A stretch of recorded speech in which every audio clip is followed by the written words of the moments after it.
함께 봉독드릴 하나님의 말씀은 사무엘상 18장 22절 23절입니다. 사울이 그의 신하들에게 명령하되 너희는 다윗에게 비밀히 말하여 이르기를 보라, 왕이 너를 기뻐하시고 모든 신하도 너를 사랑하나니 그런즉 네가 왕의 사위가 되는 것이 가하니라 하라. 사울의 신하들이 이 말을 다윗의 귀에 전하매 다윗이 이르러 왕의 사위가 되는 것을 너희는 작은 일로 보느냐? 나는 가난하고 천한 사람이라 한지라. 아멘. 오늘 또 예배 중에 우리와 함께 하시는 하나님께서 여러분들의 모든 삶을 치유하시고 온전히 회복시켜 주시는 줄로 믿습니다. 여러분들이 어느 곳에서 예배드려도 우리 하나님께서 그 시간과 모든 장소를 구별하시고 여러분들을 그곳에서 환영하시고 환대하여 주십니다. 우리 하나님 아버지께서 보내신 예수 그리스도는 우리의 유일하시고 영원한 구원자이십니다.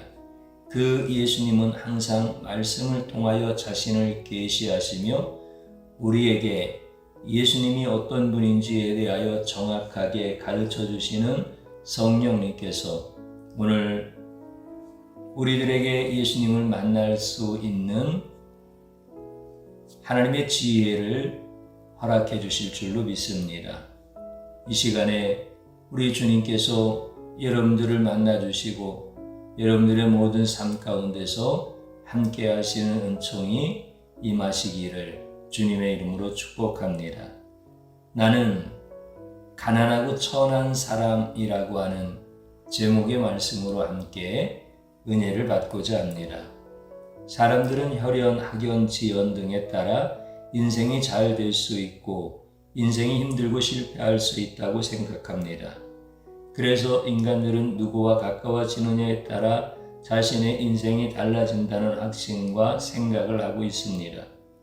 그래서 가급적이면 성공한 사람들과 가까이 하려고 또 높아진 사람들과 친해지려고 합니다.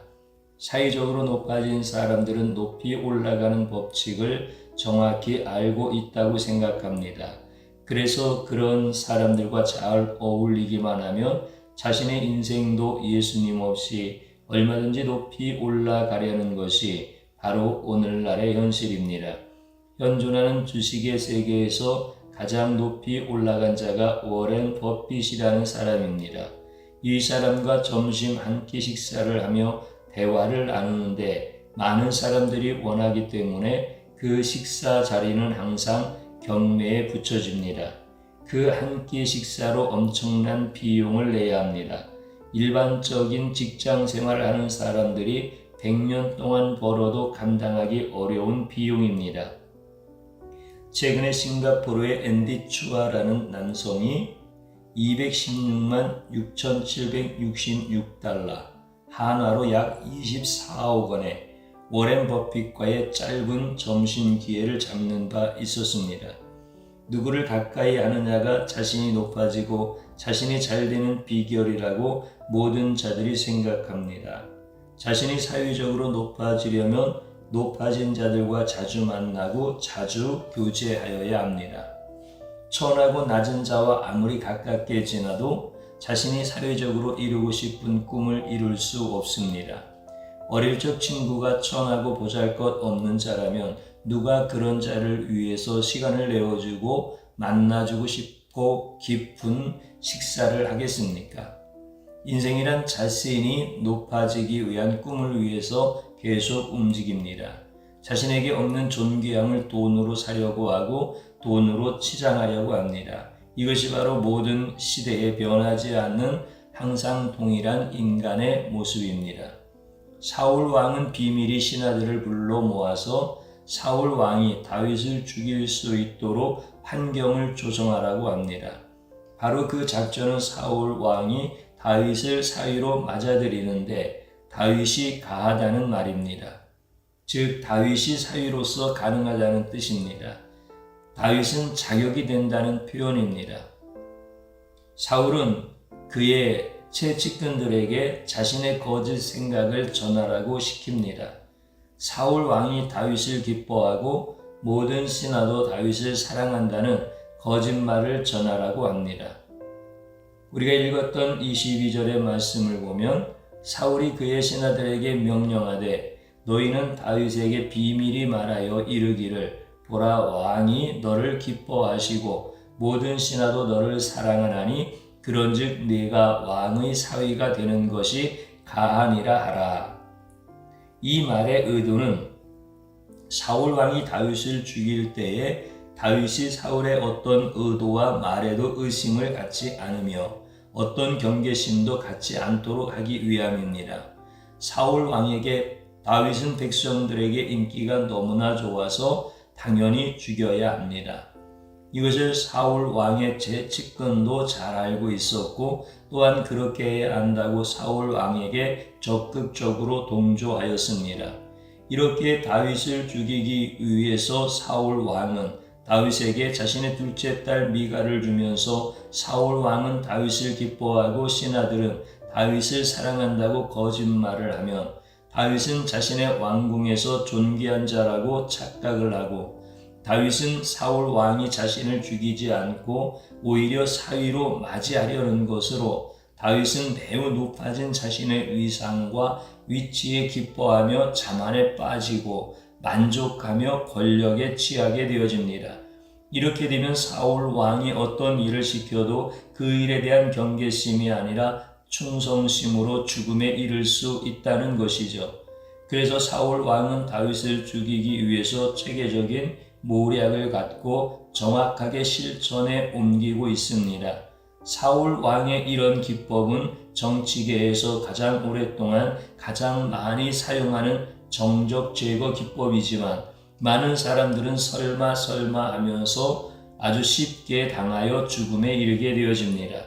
이런 사울의 정적 제거 기법에 대해서 다윗은 속아 넘어가야 하고 다윗은 사울의 의도를 모르고 죽음에 이르러야 합니다. 다윗은 신하들이 전해준 말에 동의하지 않고 오히려 자신은 낮고 천한 자이기 때문에 사울 왕의 사위가 될 수 없음을 고백합니다. 23절에 보면 사울의 신하들이 이 말을 다윗의 귀에 전하매 다윗이 이르되 왕의 사위 되는 것을 너희는 작은 일로 보느냐? 나는 가난하고 천한 사람이라 한지라. 다윗은 사울의 정치적 술수보다 더 높고 더 고단 수인가? 왜 이렇게 말을 했는가? 사울 왕의 의도를 정확히 알았기 때문에 자신이 살려고 오히려 자신을 낮추었던 것인가? 다윗의 마음은 높아지려는 야망이 있는데 다윗 자신이 사울 왕의 술수와 계계에 걸려들지 않으려고 일부러 자신을 낮추는 술수를 쓰고 있는 것인가? 왜 다윗은 신하들 앞에서 자신과 자신의 가문에 대해서 가난하고 천하다는 말까지 거침없이 하는가? 아무리 자신의 집안이 가난해도 혼사가 오고 가는 자리에서 자신의 집안을 가난하다고 인정하기가 어렵습니다. 또한 천한 자라는 말도 혼사 자리에서 해서는 안 될 말입니다. 이것이 상식이고 이것이 일반적 자세이지만 왜 다윗은 자신을 그렇게 혹독하게 낮추었는가? 이해할 수 없는 다윗의 행동으로 보입니다. 하나님께서 인간을 창조할 때에 인간에게 자신을 낮출 수 있는 존재가 되도록 창조하였습니다.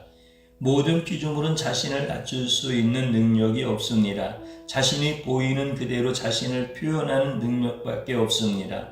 자신이 능력이 있고 자신이 지혜가 있는데도 자신을 공손히 낮추어서 남을 자신보다 더 높일 수 있는 놀라운 능력은 하나님께서 부어주신 큰 권세입니다. 이것은 모든 피조물이 다 따라할 수 없습니다. 오직 하나님께서 인간을 창조하실 때에 아주 크고 놀라운 권세를 주셨지만 그것을 함부로 사용하지 않고 하나님과 다른 사람 앞에서 자신을 낮출 수 있는 그런 뛰어난 마음을 주셨습니다. 그러나 인간이 타락하면서 자신이 갖고 있는 권세로 더 이상 자신을 낮출 필요가 없는 타락한 인간이 되었습니다. 하나님이 인간을 창조할 때 주었던 그 막강한 권세는 피조물에 준하는 정도가 아니라 거의 조물주에게 더 가까울 정도로 놀랍고 큰 권세를 주셨습니다. 그러나 인간은 자신의 큰 권세를 보면서 더 큰 권세를 갖고 싶은 탐욕이 마음에 흘러 들어왔습니다. 인간 자신이 피조물인데도 불구하고 더 큰 권세를 갖고 싶었습니다. 하나님처럼 높아지고 싶었고 하나님이 갖고 있는 권세가 탐나서 결국 하나님처럼 되고 싶어서 인간은 끝없이 타락을 하게 됩니다. 인간은 타락한 후에 하나님이 주신 대부분의 모든 권세를 다 빼앗기게 됩니다. 그러나 권세에 집착하는 그 타락한 마음은 여전합니다. 인간은 평생을 살면서 권세에 자신의 모든 것을 집착합니다. 권세를 얻기 위해서 결혼도 악용하고 학교도 가고 밤낮으로 공부합니다. 권세를 갖고 높아지려고 모든 것을 절제하면서 오직 한평생의 꿈은 권세를 손에 잡은 것이 전부입니다. 모든 권세를 쥐고 더 높아지고 싶어서 가난하고 천한 자를 철저히 무시하는 타락한 본성을 갖고 살아갑니다. 자신이 높고 자신의 권세를 보여주려고 약한 자를 괴롭히고 약한 자를 따돌리고 약한 자를 때리는 것은 타락한 인간이기 때문에 그의 어릴 적부터 타락한 심성이 그대로 반영된 결과물입니다. 그래서 구약이 타락한 인간의 실체에 대해서 어린 아이들을 훈육할 때에 부모가 때려서라도 올바른 길을 가도록 하라고 말할 정도로 인간의 타락한 본성은 제어하기 힘든 상태가 되었습니다.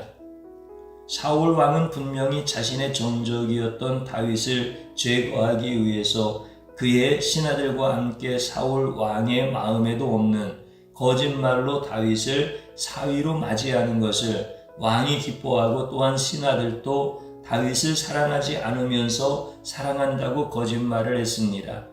이 모든 것을 다윗이 알았기 때문에 자신을 낮고 천한 자라고 권모술수를 쓴 것이 아닙니다. 다윗의 마음은 큰 권세를 얻고자 자신을 일부러 천하다고 낮추는 권모술수의 사람이 아닙니다. 다윗의 마음은 왕의 둘째 공주와 결혼해서 왕궁에서 자신의 정치적 권세가 높아지게 하려는 야망으로 똘똘 뭉친 사람이 아니었습니다. 만약 다윗이 정치적 권세의 맛을 들였다면 결국 백성에게 사랑을 받지 못했고 하나님께 선택받지 못한 자가 되어집니다. 하나님은 각 사람의 마음을 보시고 그 마음의 중심이 어떠함을 잘 알고 있습니다. 다윗은 권세지향적인 자가 아니라 자신의 솔직한 마음을 신하들에게 전달했습니다. 다윗은 가식이 없는 자였고 자신의 처지를 이용하지도 않았고 자신의 처지를 비관하지도 않았고 자신의 처지를 불편해서 숨기려고 하지 않았습니다. 다윗은 권세를 갖기 위해 일부러 높아지려는 자가 아니었습니다. 다윗은 솔직히 자신의 처지가 왕의 사위가 될 만한 자가 아니라고 분명히 말을 한 것입니다. 다윗은 권세와 높아지려는 본성과 멀리 떨어져 있던 자였습니다. 다윗이 골리앗을 무찔렀던 부분보다 더 훌륭한 부분입니다. 다윗이 이런 부분은 앞으로 오실 예수님을 예표하는 것입니다. 구약의 모든 내용은 앞으로 신약에 오실 예수님을 상징적으로 보여주고 있습니다. 다윗을 통해서 다윗으로 끝나면 안 됩니다. 다윗의 모습 속에서 예수님의 모습이 있음을 보아야 성경을 정확히 이해할 수 있습니다. 이것이 성경을 가장 올바르게 보는 방법입니다. 예수님은 이 땅에 인간을 구원하러 오셨습니다. 그렇기 때문에 구원자로서 자신을 크고 구원자로 자신을 화려하고 구원자로 자신을 높게 보이도록 만들 수 있었습니다. 그러나 예수님은 갈릴리 나사렛 출신이었습니다. 비록 베들레헴에서 태어났지만 어린 시절을 이집트에서 보냈고 유소년기 청년기 때부터 갈릴리 나사렛에서 청년에서 자랐습니다. 갈릴리는 가장 낮고 천한 자가 사는 곳입니다. 나사렛은 지금으로 말하면 유대인에게 달동네 같은 곳입니다. 갈릴리는 상당히 넓은 지역을 의미하고 나사렛은 좁은 지역을 의미합니다. 이 두 개의 지역이 하나의 지역 단위처럼 쓰였습니다. 그러나 이것의 공통점은 하나님께 축복받지 못해서 밭도 돈도 없는 자들이 사는 천박한 지역입니다. 그것은 달동네처럼 유대인 중에서도 가난하고 천한 자들을 중심으로 사는 지역을 의미합니다. 그렇기 때문에 예수님께서 이런 지역에서 공생애까지 오랜 시간을 사셨다는 것은 예수님의 생애가 얼마나 낮고 보잘것없고 천하고 가난한가를 잘 보여줍니다. 예수님은 이렇게 살기 힘든 동네에서 인생의 대부분을 사셨습니다. 아무 권세도 없는 지역에서 아무 권세도 갖지 않고 예수님은 사셨습니다. 예수님은 누구십니까? 예수님은 바로 이 세상 만물을 만드신 분입니다. 예수님이 없이는 지어진 것이 하나도 없다고 성경은 분명히 기록합니다. 이 세상에서 가장 권세가 높았던 분입니다. 이 세상에서 예수님보다 더 높은 자는 아무도 없습니다. 예수님과 하나님은 동등한 분이시기 때문에 예수님을 능가하려면 하나님을 능가해야 하고 예수님보다 더 존귀하려면 하나님보다 더 존귀해야 가능한 일입니다. 그러나 이것은 불가능합니다. 왜냐하면 예수님과 하나님은 동등한 분이시기 때문입니다.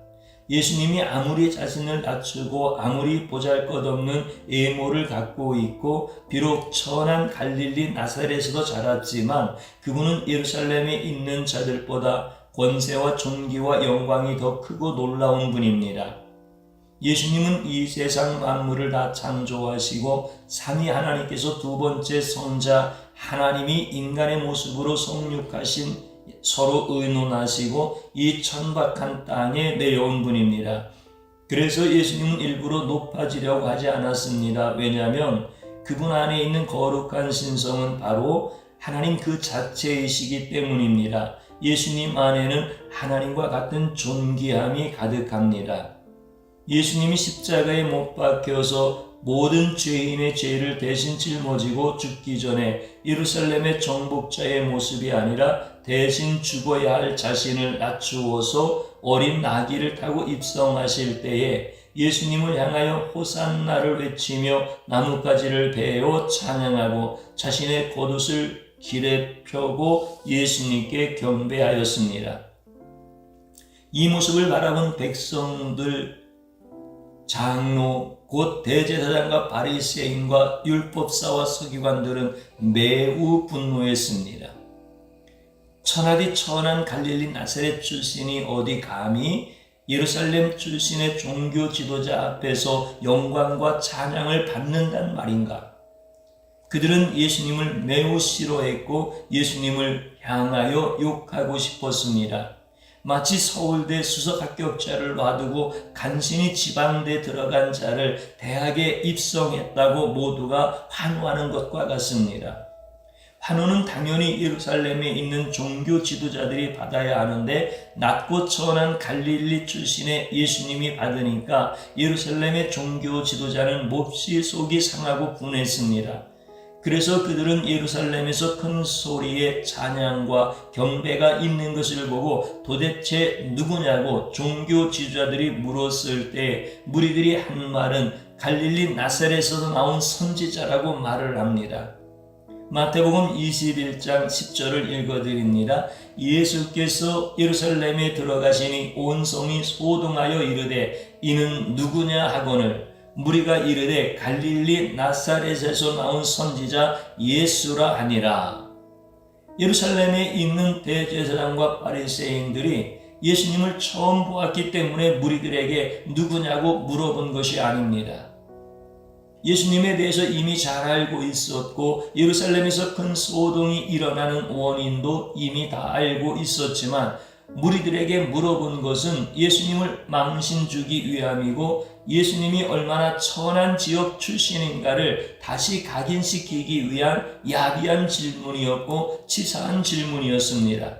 아무것도 모르는 무리들은 대제사장의 질문에 성실히 답변을 합니다. 갈릴리 나사렛 출신의 선지자 예수라고 대답을 합니다. 대제사장은 바로 이런 답변을 의도했습니다. 이렇게 답변하는 것을 듣고 싶었습니다. 왜냐하면 고상하고 자부심이 많은 예루살렘 주민들에게 갈릴리 나사렛 출신들은 비교가 되지 않는 천하고 천한 자들이기 때문입니다. 무리들이 나사렛 예수님이 예루살렘에 입성할 때 환호하고 경배하며 나무와 겉옷으로 예수님에게 존귀와 영광을 올릴 때에 예루살렘 주민들에게 똑바로 정신 차리라고 야비한 질문을 한 것입니다.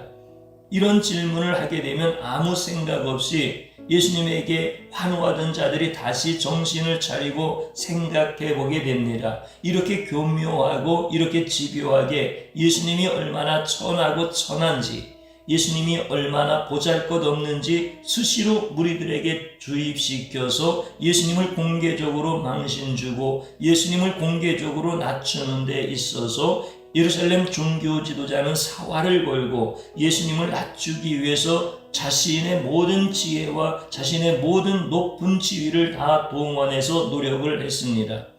예수님은 직접적으로도 수시로 봉변을 당했지만 예수님은 간접적으로도 계속적으로 봉변을 당했습니다. 예수님만큼 예루살렘의 높은 위치에 있던 자들이 끊임없이 한 사람을 이토록 천한 취급했던 전례가 없었습니다. 예수님은 예루살렘 성에 입성할 때에 나귀 새끼를 타고 자신을 낮추어서 입성합니다. 백성들은 예루살렘에 입성할 때 환호하며 기뻐하며 존귀와 영광을 돌립니다.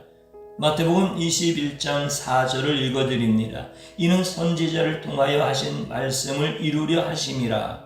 일러스되 시온 딸들에게 이르기를 내 왕이 내게 임하나니 그는 겸손하여 나귀 곧 멍에 매는 짐승의 새끼를 탔도다 하라 하였느니라.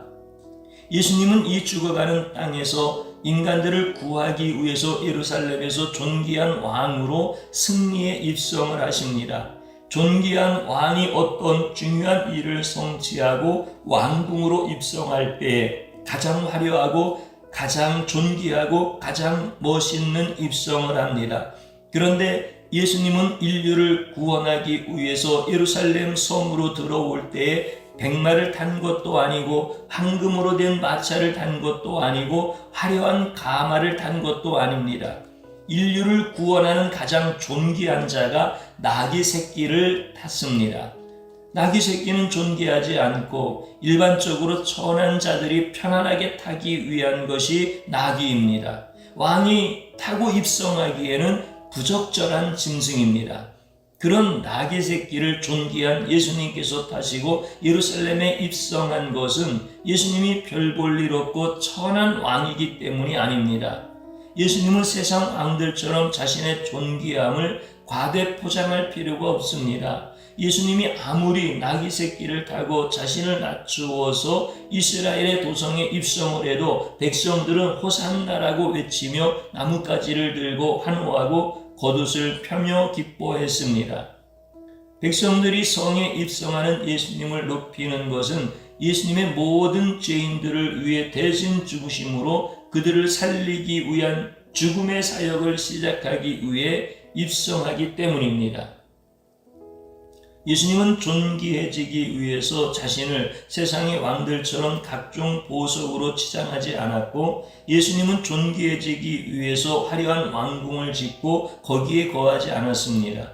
예수님은 죄인된 더럽고 추악한 인간을 구원하기 위해서 이 땅에 내려오셔서 대신 죽으신 것이 예수님에게 가장 존귀함이었습니다.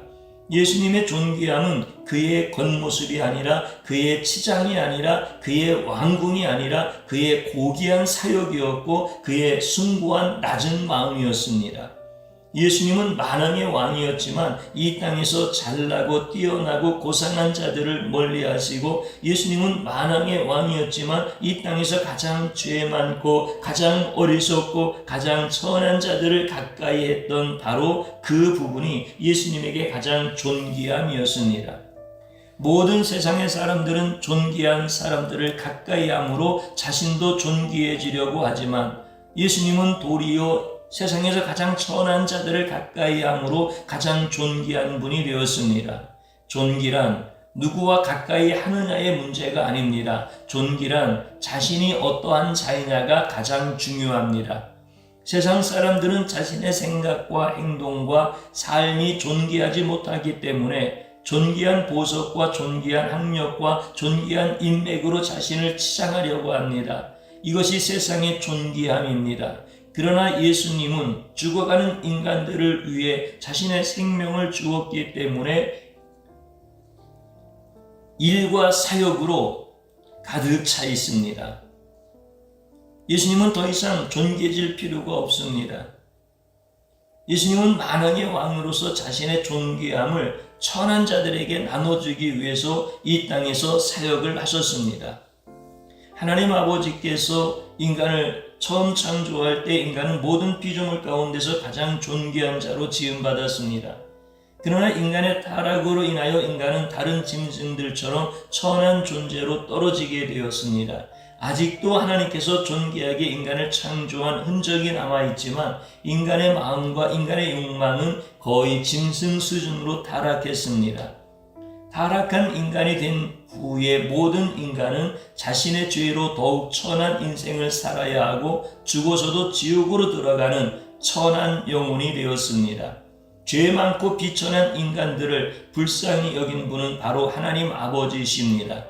인간을 창조하셨던 하나님 아버지께서 그 인간들의 비천함을 불쌍히 여기사 다시 존귀한 인간이 되도록 예수님을 이 땅에 보내주셨습니다. 하나님 아버지께서 예수님을 이 땅에 보내심은 이 땅을 심판하려는 것이 아니라 다시 존귀한 인생이 되도록 배려해 주심입니다. 그래서 예수님을 통해서 모든 죄를 대신 짊어지고 대신 죽음에 이르게 하셨고 예수님의 의를 천한 인간에게 전가해서 예수님의 의로 대신 의롭고 존귀한 자가 되도록 하나님 아버지께서 모든 것을 역사하셨습니다. 하나님 아버지께서 무지하고 비천한 예루살렘 백성들의 마음에 하나님 아버지의 영을 부어주셔서 예루살렘 성에 대신 죽기 위해서 들어오시는 예수님을 마음껏 찬양과 경배와 존귀를 돌리도록 역사해 주셨습니다. 예루살렘 거민들이 예루살렘에 오시는 예수님을 환호한 자들이 아닙니다. 그들은 잠시 후에 예수님을 죽이라고 소리치는 자들입니다. 그러나 모든 것을 다 하시는 하나님 아버지께서 예수님이 입성할 때에 마음껏 찬양하도록 순간적으로 크게 역사해 주셨던 것입니다. 하나님 아버지의 역사로 인하여 인간은 비천한 존재에서 다시 존귀한 존재로 변하게 되었습니다. 하나님 아버지는 예수님의 존귀함을 비참한 인간들에게 전가해 주시어서 다시 예수님처럼 존귀한 존재가 되도록 한 형제가 되도록 하나님 아버지는 역사해 주십니다. 바로 이러한 하나님 아버지의 끝없는 사랑과 은혜로 인하여 모든 인간은 다시 존귀한 존재로 회복되어질 수 있습니다. 사울 왕은 다윗을 죽이고자 다시 계략을 꾸밉니다. 왕의 사위로 다윗을 존귀하게 만들어준 후에 다윗이 방심한 틈을 타서 그를 죽이려는 것입니다. 그러나 다윗은 왕의 사위가 될 만한 그런 자가 아니라고 자신의 처지를 솔직히 인정합니다. 사울 왕이 미끼를 던져도 다윗은 그 미끼의 유혹에 빠지지 않았습니다. 왕의 사위가 되고 싶어서 미갈과 사랑에 빠진 것이 아닙니다. 다윗이 미갈과 사랑에 빠진 것은 순수한 사랑입니다. 사울 왕은 자신과 자신의 신하들이 권력지향적인 인물들이라서 다윗도 그하리라고 술수를 썼지만 다윗은 그런 존귀함을 가까이 하려는 자가 아니었습니다. 사기를 당하려면 1천만 원을 투자하면 3달 후에 2천만 원이 된다는 말에 유혹을 느껴야 합니다. 이렇게 유혹에 약하면 사기를 당할 수 있습니다. 사기는 욕심을 갖고 있는 자가 돈의 유혹을 느끼면 사기를 당하는데 사기를 치려고 해도 욕심도 없고 유혹을 느끼지 않으면 아무리 천하의 사기꾼이라도 사기를 칠 수가 없습니다. 사기의 모든 근원은 유혹과 욕심입니다.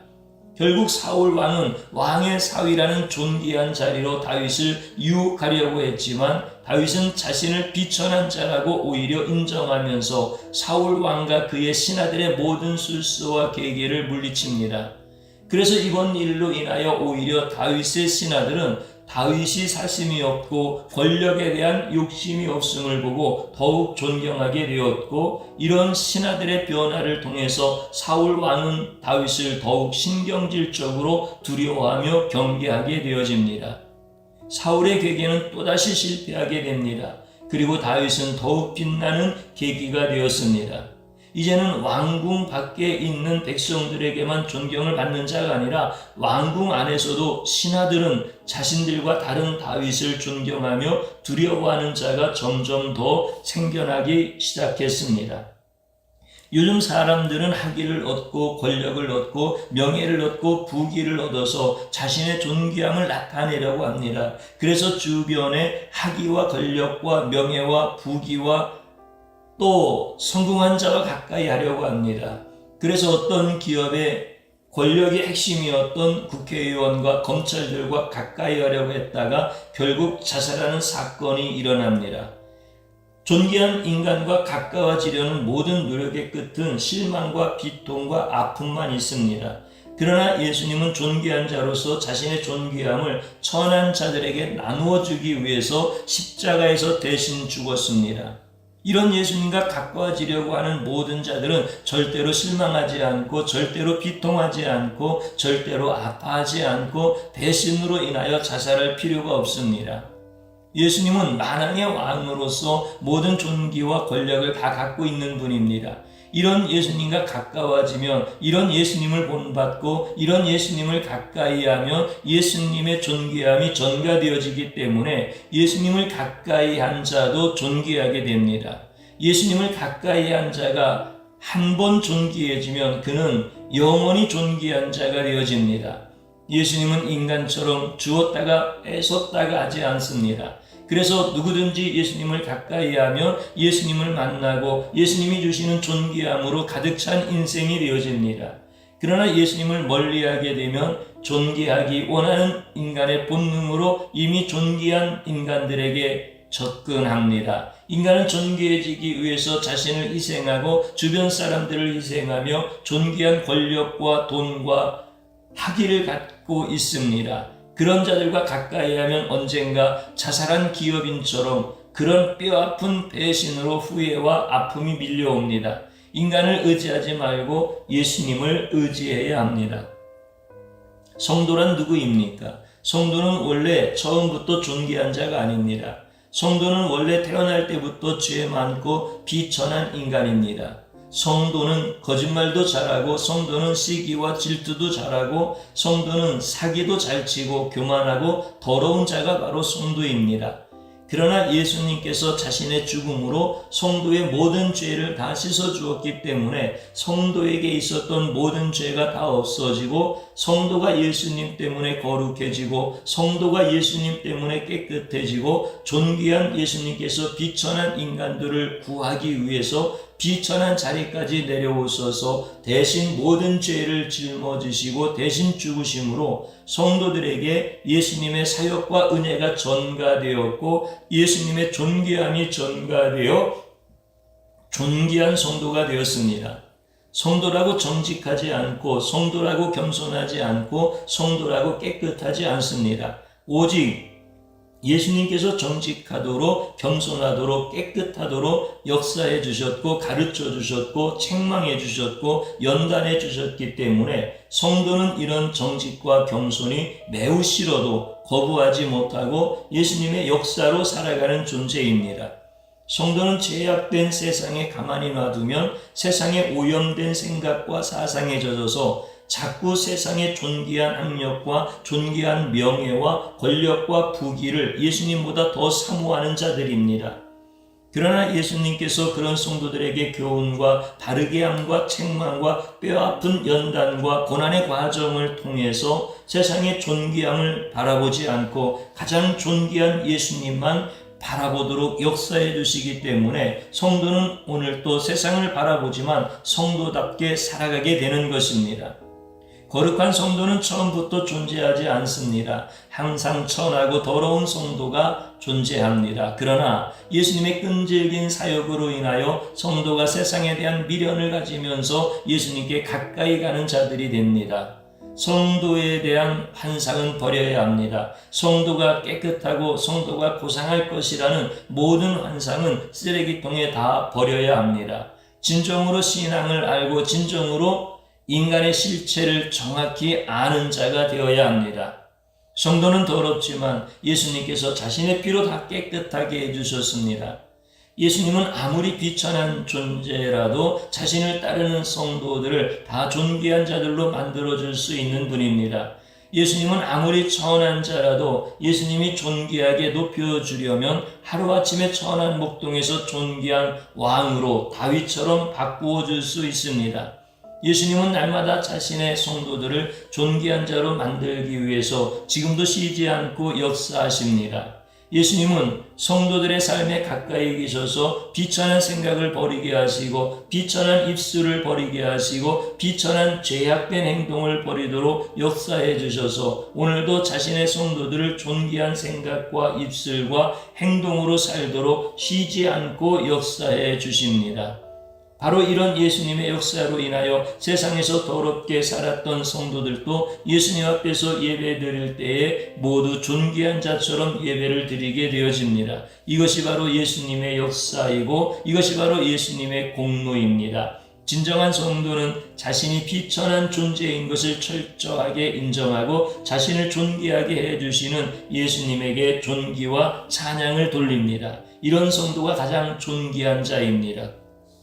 우리는 존귀하게 되기 위해서 누구를 만나야 합니까? 우리는 높아지기 위해서 누구와 가까워져야 됩니까? 우리는 세상 사람들처럼 돈 있는 자와 가까워지면 안 되고 예수님에게 가까워져야 됩니다. 예수님에게 더 가까워지려면 우리는 이 세상에서 가장 천하고 가장 낮은 자들을 멀리하면 안 되고 예수님처럼 가까이 해야 합니다.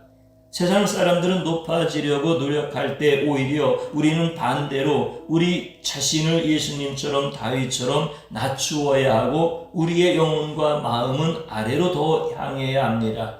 우리가 예수님처럼 다윗처럼 낮은 데로 내려간다고 해도 심지어 천한 자들로 우리의 친구를 삼는다고 할지라도 예수님이 존귀한 자로 만들어주시면 하루아침에 존귀한 인생이 되고 하루아침에 높아지는 삶을 살게 되어집니다. 우리는 높아지는 것을 지향하는 자가 되어서는 안 됩니다. 우리는 낮아지고 우리의 죄로 인하여 비천한 존재인 것을 수시로 고백하며 애통해하며 우리의 영혼이 아래로 향하면 예수님이 오셔서 우리의 모든 죄를 다 용서해 주시고 예수님의 존귀함을 우리에게 덧입혀 주십니다. 그래서 우리는 존귀한 자가 되어집니다. 바로 이것이 기독교 신앙의 핵심입니다. 교회에서 직분을 사모하는 자는 일부러 존귀한 자가 되려고 노력하는 자와 같습니다. 교회에서 직분을 사모하면 안 되고 성도들은 반드시 먼저 예수님을 사모하고 예수님과 가까워지려고 노력해야 합니다. 그렇게 하면 예수님께서 직분도 주시고 예수님께서 가까이 해 주시는 것입니다. 예수님은 다윗처럼 자신을 천하다고 진실되게 고백하는 자들에게 가장 높고 가장 존귀한 자로 만들어 주십니다. 예수님이 존귀하게 만들어준 자는 이 세상에서뿐만 아니라 오는 세상에서도 가장 존귀한 자로 영원히 살게 되어집니다. 우리가 교회에서 누구와 가까이 지내야 하는가, 우리의 삶이 누구와 가까이 지내야 하는가, 예수님과 함께하는 자는 교회에서 영혼이 아프고 영혼이 병들고 마음이 힘든 자들에게 향하여 그들에게 존귀한 예수님을 만나게 해주는 자가 교회에서 세상에서 가장 존귀한 자입니다. 이런 자는 아무리 하찮은 사업을 해도 예수님의 눈에는 가장 존귀한 자이고 이런 자의 자식들은 세상에서 좋은 학벌이 있든 없든 예수님께서 어디를 가든지 존귀하게 만들어 주십니다. 사람은 천하든지 높든지 다 존귀한 자로 남은 인생을 살고 싶어 합니다. 우리가 예수님처럼 아무리 비천한 자로 이 세상을 살아가도 가장 존귀한 자가 되어 가장 존귀한 삶을 살 수 있기를 간절히 바랍니다. 그렇게 하려면 어떻게 해야 하는가? 낮고 천한 자들을 다 친구로 삼으면 예수님처럼 존귀한 자가 되어지는가? 전혀 그렇지 않습니다. 천한 자와 가까워지기 전에 반드시 예수님과 먼저 가까워져야 합니다. 실 없이 바늘로 아무리 옷을 꿰매도 옷은 붙지 않습니다. 반드시 바늘로 옷을 꿰매기 전에 먼저 바늘은 실과 하나가 되어야 합니다. 존귀하려고 하기 전에 먼저 예수님과 가까워져야 됩니다. 예수님과 가까워지는 방법은 예수님이 어떤 분인가 이것을 기록한 성경의 말씀을 읽어야 됩니다. 성경을 멀리하고 교회를 아무리 부지런히 다녀도 결국 예수님을 모르는 종교적인 열심으로 신앙생활하는 자가 되어집니다. 예수님을 모르고 예수님으로 말미암지 않고는 아무도 천국문에 들어갈 수 없습니다. 성경을 유대교 랍비들과 천주교 수도사처럼 무작정 읽는다고 다 예수님으로 성경을 읽는 것이 아닙니다. 우리는 성경을 읽을 때 반드시 예수님으로 읽어야 됩니다. 자신의 견해가 아니라 자신의 생각이 아니라 예수님으로 읽어야 성경을 바로 알 수가 있습니다. 우리는 예수님을 가까이에서 날마다 성경을 읽고 예수님을 찾고 구하면 우리는 이 세상에서도 죽어서도 천국에서 영원히 존귀한 자녀로 살게 하여 주시는 것입니다. 부모를 존귀하게 여기는 자식이 되기를 바란다고 한다면 예수님을 가르쳐 주셔야 됩니다. 자식들도 예수님을 모르면 부모가 병들고 힘없고 나이가 많으면 천한 자로 취급합니다. 그러나 자식들에게 부지런히 성경에 나타난 예수님을 가까이 하도록 날마다 교육하면 부모가 병들고 쓸모가 없어도 심지어 치매가 걸려도 자식에게 아무 유익이 없어도 예수님 때문에 끝까지 돌보는 효자가 되어집니다.